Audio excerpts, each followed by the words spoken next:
No sé si a ustedes también les pasa, pero yo siento que este 2026 llegó como una avalancha de hechos inverosímiles que se acumulan sin darnos respiro. Hablo de situaciones absurdas, indignantes, a veces insoportables, que aún así parecen no mover nada de las estructuras. Hablo claro de los archivos Epstein, que bien podríamos llamarlos los archivos de los impunes. Una conversación que hoy, lamentablemente, es inevitable. Pero además, y cómo no, en este espacio hablaremos de los resultados del diálogo, discúlpenme el eufemismo, entre Estados Unidos e Irán. Además, resistiéndonos a lo que provoca esta avalancha de información, que es distraernos de otros asuntos importantes, le daremos seguimiento al tema de ICE y la migración, la situación en Cuba y, por supuesto, no dejaremos de hablar de Palestina. En lo local, detallaremos los cambios en la política automotriz en Canadá. También les contaremos sobre un escándalo de corrupción en la policía de Toronto. Adicionalmente, compartiremos los detalles del presupuesto de la ciudad de Toronto.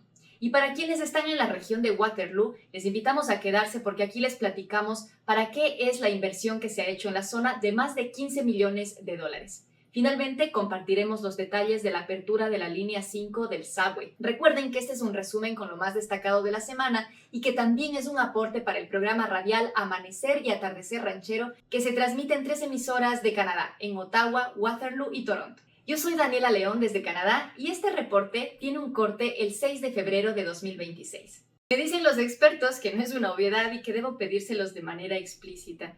Les agradecería, me honraría que ustedes me puedan seguir en Facebook, YouTube, Instagram, en todas las plataformas me encuentran como la Daniela León. Síganme, activen las campanitas de notificaciones, compartan la información si es que es de su agrado. Para mí será un placer compartir diariamente información con cada uno de ustedes. Ahora sí, vamos a las noticias. Ya lo dije.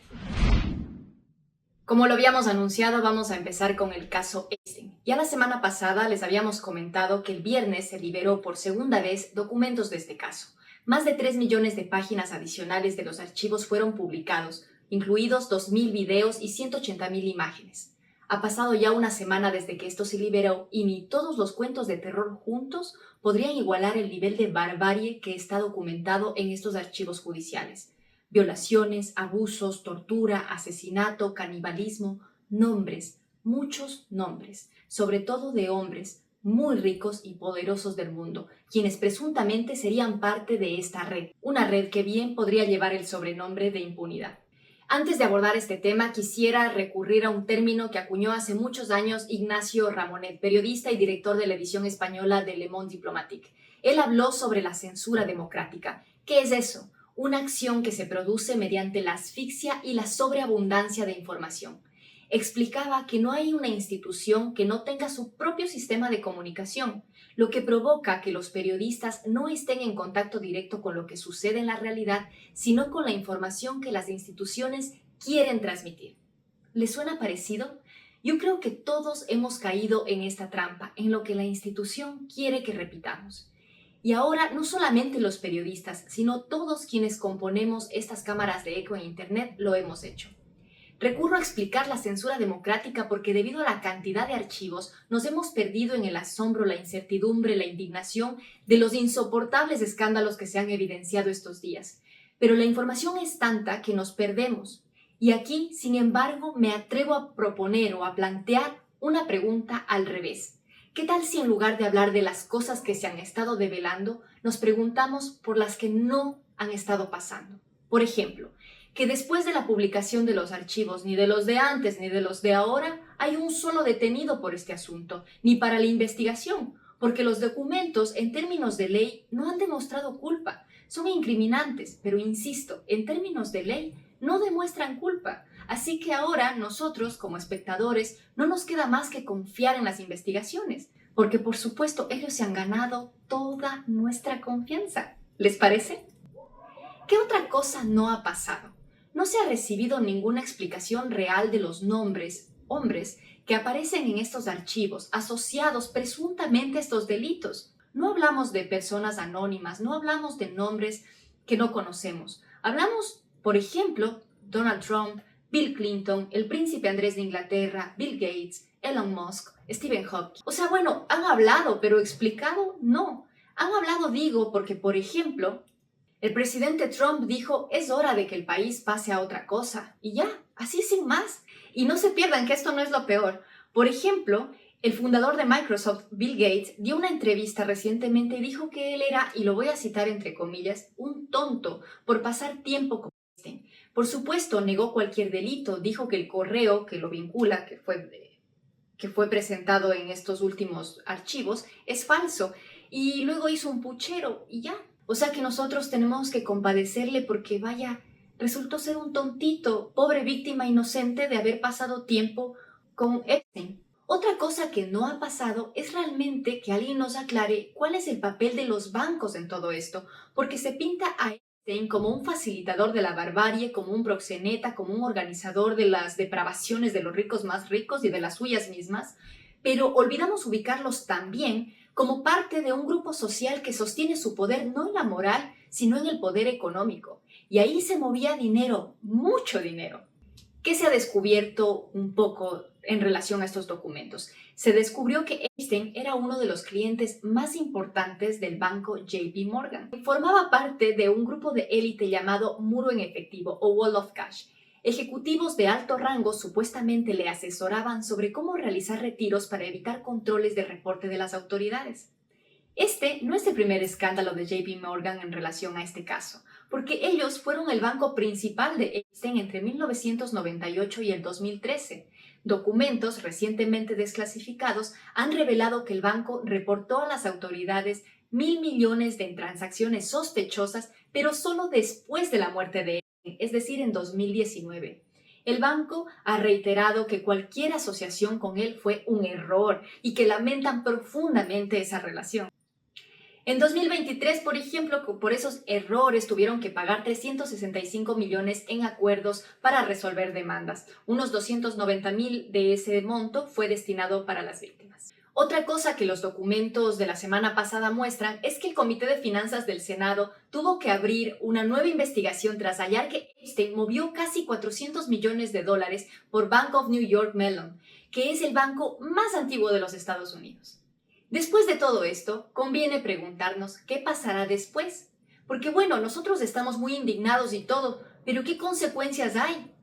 Si sobre cualquier mortal de nosotros caería el 1% de este escándalo, la vida pública de cualquiera de nosotros terminaría.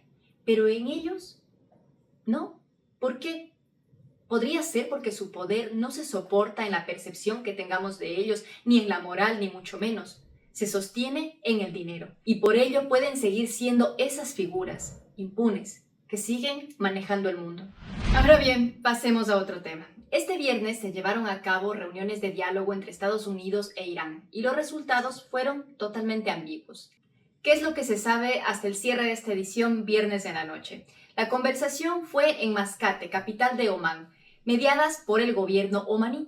El objetivo era, según dijeron, evitar una nueva escalada militar entre ambos países y reducir el riesgo de un conflicto regional. Contexto. Este sería el primer contacto cara a cara desde junio pasado, cuando Estados Unidos bombardeó instalaciones nucleares iraníes durante el conflicto de 12 días entre Israel e Irán. La televisión estatal iraní informó que las conversaciones concluyeron el mismo día, es decir, hoy. El ministro de Relaciones Exteriores de Irán calificó el encuentro, y lo digo entre comillas, como un buen comienzo. La Casa Blanca, en cambio, no ha emitido comentarios inmediatos, nada más confirmó que existió la reunión. El Ministerio de Exteriores de Omán, en cambio, señaló que se trató de consultas destinadas a crear las condiciones para retomar negociaciones diplomáticas y técnicas más formales. Recordemos que las posturas de ambos países siguen siendo distantes. Mientras que Estados Unidos exige que Irán desmantele su programa nuclear, limite sus misiles y deje de financiar a grupos regionales a cambio de un posible alivio de sanciones, Irán se niega a negociar con su capacidad de defensa, es decir, sus misiles, y exige que el levantamiento de sanciones económicas sea el primer paso y de forma total antes de reducir sus actividades nucleares. Ambas partes utilizan estas demandas como palanca, aunque han condicionado que mantener el diálogo es necesario para evitar que el conflicto escale a una confrontación militar directa. Pero mientras esto pasa bajo los reflectores de todo el mundo, por la galleta la administración de Donald Trump ha aprobado a finales de enero un paquete masivo de armas a Israel valorado en aproximadamente 6.670 millones de dólares. Lo hizo así nomás, sin pasar por la aprobación del Congreso, un proceso que suele hacerse de manera regular, pero esto no es sorpresa porque es la tercera vez que lo hace de esta manera. Esto sin duda agrava la situación para los que quedan en Gaza, pues hasta el momento lamentamos la muerte de 71.000 víctimas fatales registradas desde octubre de 2023. Según la UNICEF, en Gaza, las consecuencias del conflicto han sido desmesuradas, sobre todo con la infancia. Se han constatado más de 64.000 niños y niñas muertos o asesinados como resultado de esta situación. Sus hogares, sus escuelas, los hospitales, todo ha sido destruido y las familias se han quedado desprotegidas y sin acceso a los servicios más esenciales. Hay que decir además que más de 56.000 niños y niñas han perdido a uno o a ambos progenitores, mientras que los desplazamientos, la malnutrición y el trauma siguen condicionando en todos los aspectos de la vida de la infancia y también de la adultez de mujeres, de hombres, de abuelos, de abuelas, niños y niñas. Pero como un rayito de alivio nos llega la noticia de que el colectivo Global Smooth Flotilla confirmó que el próximo 29 de marzo iniciará un despliegue sin precedentes por tierra y mar, una nueva flotilla de la esperanza. El contingente contará con la participación de unos 3.000 voluntarios provenientes de más de 100 países, quienes han decidido actuar ante la parálisis de la diplomacia tradicional. Saldrán desde los puertos estratégicos como Barcelona e Italia. Las embarcaciones pretenden navegar el Mediterráneo cargadas de suministros médicos y materiales de construcción. Los organizadores recalcaron que se trata de un esfuerzo estrictamente no violento, pero profundamente desafiante ante la complicidad global. Vamos a otro tema. La presidenta de México, Claudia Sheinbaum, informó este 6 de febrero de 2026 que su gobierno enviará ayuda humanitaria a Cuba antes del día lunes. Principalmente dijo que enviará alimentos e insumos básicos tras coordinarlo con el embajador cubano en México. Sheinbaum explicó que su administración continuará gestiones diplomáticas con Estados Unidos para buscar formas de reanudar el envío de petróleo a la isla sin enfrentar represalias o sanciones. El anuncio ocurre después de que el presidente Donald Trump haya recrudecido el bloqueo anunciando aranceles a países que suministren petróleo a Cuba. Esto en un contexto de una crisis energética y escasez de combustible en la isla caribeña. El presidente de Cuba, Díaz-Canel, destacó de forma directa el apoyo de la presidenta Sheinbaum, de la secretaria de Relaciones Exteriores y del partido Morena. Indicó que México ha mantenido una postura constante de respaldo en foros públicos y en la relación bilateral. También mencionó que otros países como China lo están apoyando, quienes el día jueves de esta semana confirmaron que continuarán con la donación de 30.000 toneladas de arroz para la canasta básica de Cuba y el envío de sistemas de fotovoltaicos para ayudar con la crisis de electricidad en las zonas rurales. Vamos con otro tema. La situación en Minneapolis se encuentra en un punto crítico tras semanas de tensiones extremas relacionadas con el ICE y lo que la administración de Trump ha llamado el Operation Metro Surge, que es una intervención federal masiva de control migratorio que empezó el 1 de diciembre de 2025 y que estaba centrada principalmente en las ciudades gemelas, Minneapolis y St. Paul en el estado de Minnesota. Pese a que recientemente el 4 de febrero se anunció con bombos y platillos la retirada de 700 agentes del ICE en Minneapolis, esto en medio de muchas presiones de la opinión pública, la tensión y los arrestos no han parado. Y es que lo que suena bajito es que a pesar de que se retiraron 700 agentes, 2.000 sí se quedaron allí. Y ese número también es una locura porque antes de esta operación, en Minneapolis habían 150 agentes y ahora están alrededor de 2.000. El gobierno federal justifica este despliegue por la aplicación de leyes migratorias, mientras que el gobernador del estado y legisladores demócratas han criticado no solamente las tácticas, sino que piden la reducción de la presencia federal y exigen investigaciones estatales sobre los tiroteos. El Departamento de Seguridad Nacional anunció que los agentes recibirán cámaras corporales para mejorar así su rendición de cuentas. Hasta el 4 de febrero, el mismo Departamento de Seguridad confirmó que tenía 4.000 personas detenidas en el estado de Minnesota durante los últimos 2 meses.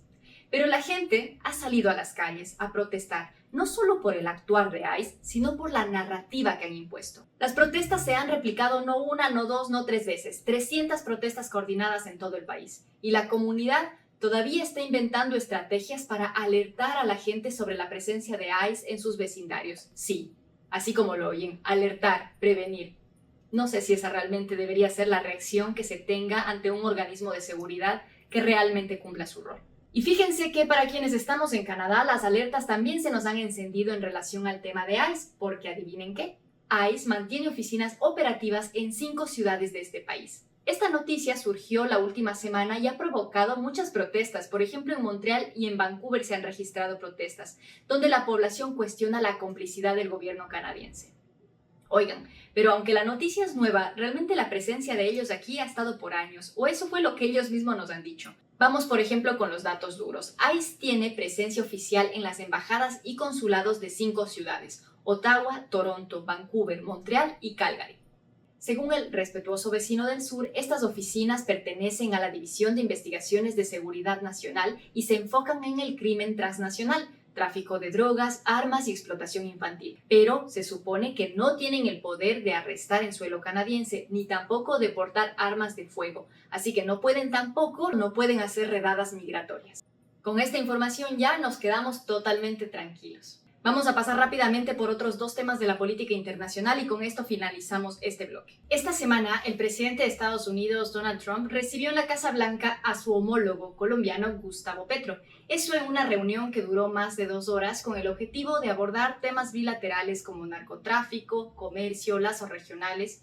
El encuentro se celebró el 3 de febrero de este año en Washington y marcó un giro muy importante en una relación que llevaba meses de tensiones previas entre ambos líderes.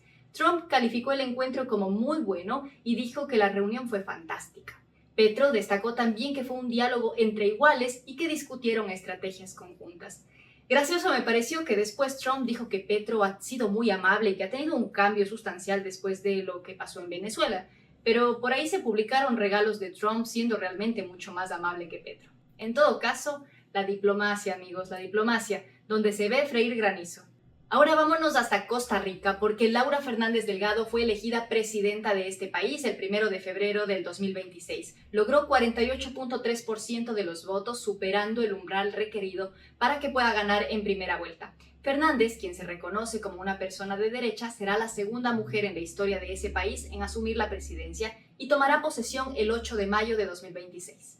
Con esto finalizamos el bloque de internacionales, amigos, y la verdad es que a mí me da mucho reparo encontrar la manera de contar estas cosas, porque creo que de manera inevitable empezamos a tratar este y otros asuntos como si fuesen tablas de estadísticas. Pero yo los invito a ustedes y me invito a mí misma a un momento de pausa para recordar que estamos hablando de situaciones que afectan a personas reales, con familias, con sueños, con derechos.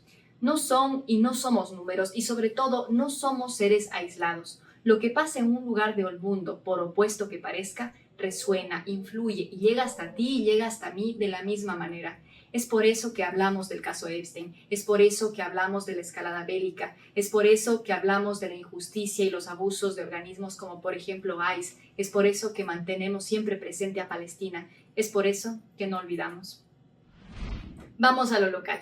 Canadá cambia su política automotriz, pasa del mandato obligatorio al incentivo estratégico. Ahora depende del consumidor que lleguemos a cambios menos contaminantes en los carros. Hablemos aquí de cómo Carney ofrece incentivos a consumidores, busca proteger la industria local, preocupa a quienes luchan por el medio ambiente y ajusta las relaciones comerciales internacionales. ¿Recuerdan que hace apenas unos años, en 2023, se estableció una ley que exigía que para el 2035 el 100% de los vehículos nuevos vendidos en Canadá debían ser eléctricos? Pues aquel mandato, conocido formalmente como el EBASE, estándar de disponibilidad de vehículos eléctricos, buscaba una transición presionando a los fabricantes para cumplir con el objetivo ecológico. Pero eso acaba de ser eliminado. El primer ministro Mark Carney anunció el día viernes que el mandato no va más. Lo que se conocía como el mandato obligatorio, que ponía la responsabilidad en el fabricante, será reemplazado por la meta de adopción, que pone la voluntad en el consumidor.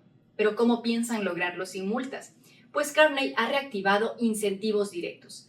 ¿Qué significa esto? $5,000 de reembolso, por ejemplo, para quienes compren vehículos eléctricos o de hidrógeno. $2,500 para quienes compren vehículos híbridos enchufables. Y otra cosita, los vehículos de más de $50,000 también recibirán subsidio solo si están hechos en Canadá. ¿Por qué? ¿Por qué los canadienses y no los otros? Pues para proteger las plantas de Ontario y de Quebec, según indicó Carney.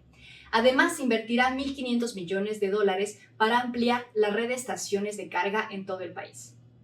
Pero si todo se trata de voluntad, Por muy incentivada que esté, ¿los objetivos se mantienen? Pues la verdad es que no.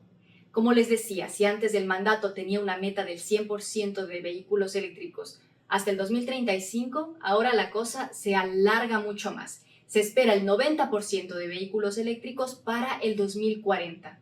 Es decir, 5 años más de margen eliminando la obligatoriedad. Esto es clave. Lo que antes era un mandato, ahora es una meta no obligatoria. Por supuesto que, como se esperaba, los grupos ecologistas como Environmental Defense, Greenpeace Canada, Canadian Climate Institute prendieron las alarmas por este cambio que retrasa el patrón de comportamiento de consumo en lo que sería de alguna manera un aporte en la lucha contra el cambio climático, reconociendo que estamos en un planeta que ya está en el límite. Pero Carney sostiene que con esto busca proteger la industria automotriz y que esto es importante, proteger esa industria canadiense frente a los aranceles de Estados Unidos. De hecho, ha ofrecido alivios fiscales y créditos a empresas que produzcan e inviertan en Canadá. También pongámoslo en contexto porque esto ocurre tras suavizar los aranceles de los autos chinos, permitiendo la entrada de 49,000 unidades con un arancel del 6.1%, cambiando así la regla del 100% que tenían antes para los vehículos chinos. Yo necesito aclarar algo por los comentarios que he estado viendo. Los 49,000 vehículos representan apenas el 3% de lo que se venden anualmente en Canadá. Aquí en Canadá se vende 1.9 millones de vehículos anuales. Así que tampoco es que los autos chinos nos van a invadir.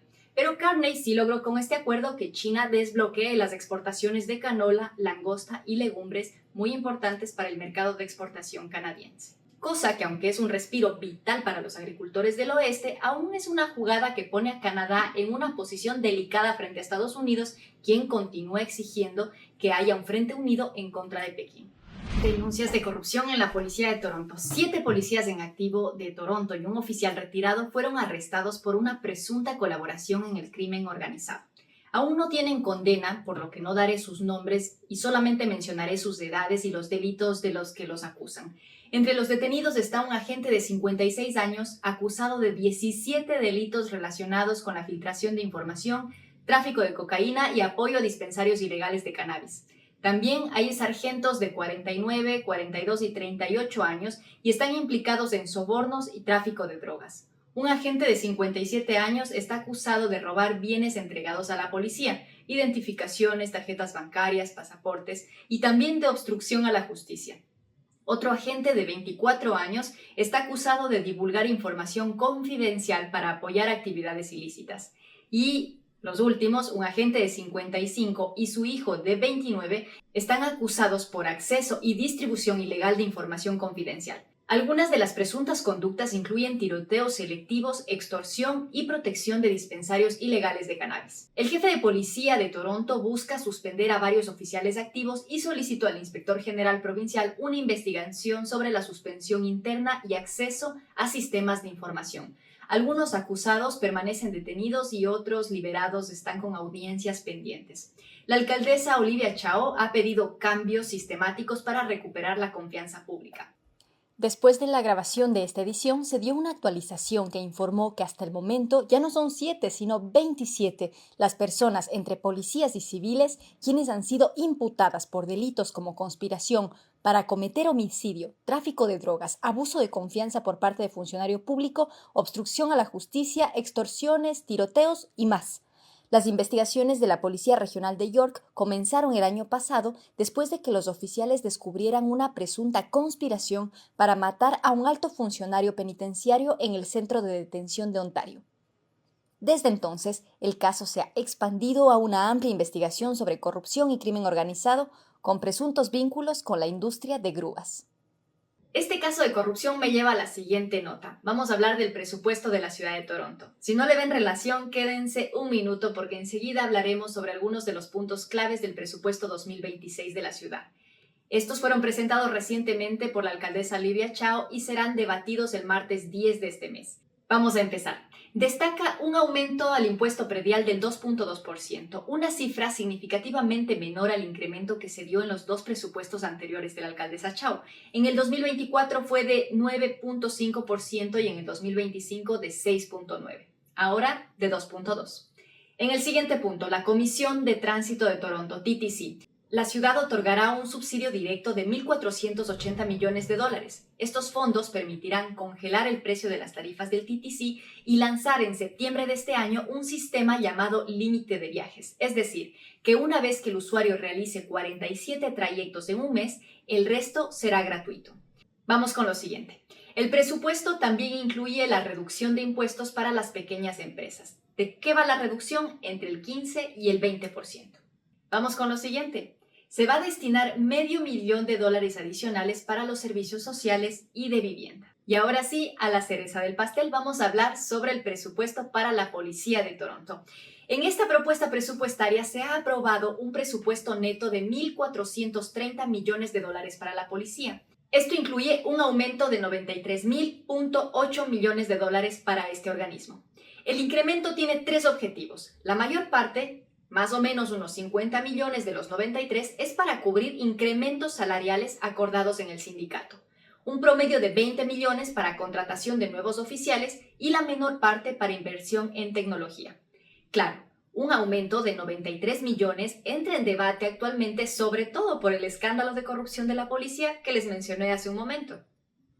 Pero a mí me gustaría traer a colación y a la memoria de todos nosotros lo que pasó en el presupuesto del año 2024 y el año 2025 en relación a la policía. Que en 2024, el primer presupuesto como alcaldesa de Chao, ella intentó recortar $12.6 millones a la solicitud original de la policía, que era de 20 millones. Pero el jefe de policía, el mismo que es ahora, calificó la propuesta de Chao como un riesgo inaceptable para la seguridad pública y advirtió que no podrían contratar a los oficiales necesarios. Como consecuencia de ese intento de Chao en aquel momento, el sindicato policial lanzó una agresiva campaña para presionar a los concejales y a la alcaldesa, sugiriendo que los tiempos de respuesta ante las emergencias empeorarían si es que el dinero solicitado no era desembolsado. Tras semanas de enfrentamiento público y presión política, Chao finalmente cedió y le otorgó el aumento completo a la policía, los $20 millones que fueron lo que originalmente pidieron.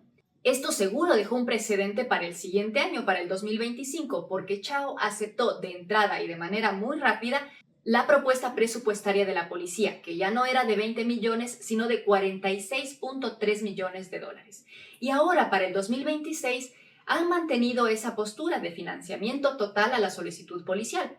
Pero ahora el aumento ya no es de 20 ni de 46, sino de $93 millones. No son las únicas críticas del presupuesto. El concejal de Brantford ha advertido sobre el uso de fondos de reserva para cubrir algunos gastos operativos actuales. Es decir, se ha tomado de los ahorros de la ciudad. Según él argumenta, esto podría dejar a la ciudad en una situación muy vulnerable y podría promover impuestos agresivos para el futuro. Pero esto por ahora es una propuesta. El documento final será debatido y sometido a votación en el Consejo Municipal el próximo 10 de febrero. Vamos con la siguiente nota, un poquito agridulce. La línea 5 de Eglinton Crosstown funcionará desde este domingo 8 de febrero de 2026. El día de la inauguración, los pasajeros podrán subirse a los trenes de la nueva línea de forma gratuita. Algunos dirán, bueno, ya era hora, porque la apertura de este proyecto se había esperado por años. La línea 5 llega después de más de una década de construcción y 6 años de retraso. Las obras comenzaron en el 2011 y aunque originalmente debía inaugurarse en el 2020, pues esto se retrasó y aquí estamos, estrenando tren en el 2026. Como ustedes imaginarán, con un retraso de este tipo, el costo fue mucho más de lo esperado. Pero ni por todas las presiones del Partido Liberal, del NDP, de los sindicatos, de los miembros de los sectores afectados, se hará una investigación. Porque el premier de Ontario, Doug Ford, ha rechazado formalmente las peticiones de una investigación pública sobre los retrasos y el aumento de los costos del tren ligero. Ford afirmó que no va a perder el tiempo en un proceso que él considera tonterías, son sus palabras. La línea operará de 6 de la mañana a 11 de la noche todos los días con trenes cada 4 minutos y 45 segundos en las horas puntas. El recorrido completo tomará entre 55 y 59 minutos, lo que significa la mitad del tiempo que actualmente los usuarios requieren para movilizarse en autobús. Esto significa trayectos más rápidos, más cómodos para quienes viajan por la Eglinton Crosstown. Vamos con noticias para la zona de Waterloo. El Consejo Regional de Waterloo aprobó una inversión de $15.16 millones para aumentar de forma temporal la capacidad de tratamiento de la planta de Maynham ante la preocupación por la futura disponibilidad de agua en las áreas que abastece Kitchener, Waterloo, Woolwich y Wilmot. Aunque las autoridades indicaron que no existen riesgos inmediatos para los residentes, advirtieron que la capacidad actual podría resultar insuficiente hacia el 2051, cuando se proyectó que la región superaría el 1.000.000 de habitantes. Los fondos provienen de la reserva de capital del sistema de agua, ya que existe un gasto que no estaba previsto para este presupuesto 2026. El personal municipal indicó que buscaría apoyo financiero provincial y federal para este proyecto. Y con esto hemos llegado al final de este reporte local e internacional. Amigas y amigos, no olviden ver el Super Bowl este domingo, porque canta Benito y porque no hay acto práctico o simbólico que termine sobrando en este loco mundo. Muchísimas gracias por escuchar. Soy Daniela León. Nos vemos la próxima semana.